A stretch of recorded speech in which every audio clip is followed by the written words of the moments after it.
In today's video, I'm going to teach you how to set up your company in Hubstaff. This guide will walk you through every essential step, so you can start managing your team's time efficiently in no time. Whether you're a small startup or a large enterprise, Hubstaff offers an array of features that can help streamline your operations. To kick off, we'll begin by heading over to the Hubstaff website. Open your preferred web browser and simply type in the URL hubstaff.com to access their homepage. Once you're there, you'll notice a Sign In option at the top right corner of the page.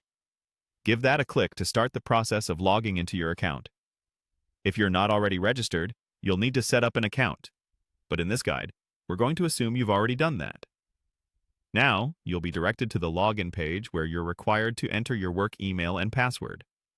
Make sure to double-check your credentials for any typos, as this is a common place people find themselves stuck.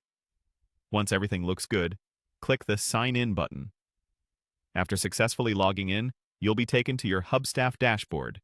Here, you'll find a menu option labeled Add Organization. Clicking this will begin the setup process for your company within Hubstaff. The next screen will prompt you to fill in some required information about your organization. This serves as the backbone of your Hubstaff account, so take your time to ensure all details are accurate and precise. Once you've filled everything out, you'll be asked to make a decision on how you'd like to track time. Options include the desktop app, available on all platforms, or the silent app, if you prefer a more discreet approach. Choose the one that best fits your company's needs. Before proceeding, Hubstaff gives you the opportunity to invite your first manager to the organization, ensuring there's someone else to help manage the team's activities. You can enter their information here or opt to do it later.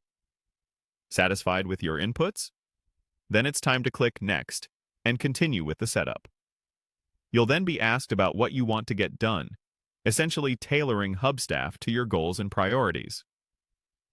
Follow that up by specifying the size of your company with options ranging between 3 to 6 employees or whatever your situation dictates. Finally, click Get Started and you'll be on your way. You'll likely have the option to select a plan. However, if you're not ready to commit, you can hover to the bottom of the website and click Pick a Plan later. After making your selection, you'll find a green icon at the top left of your page.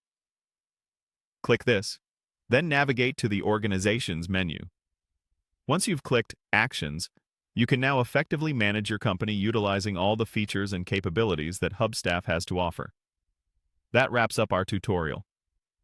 I hope this guide has proven helpful in getting your company up and running on Hubstaff.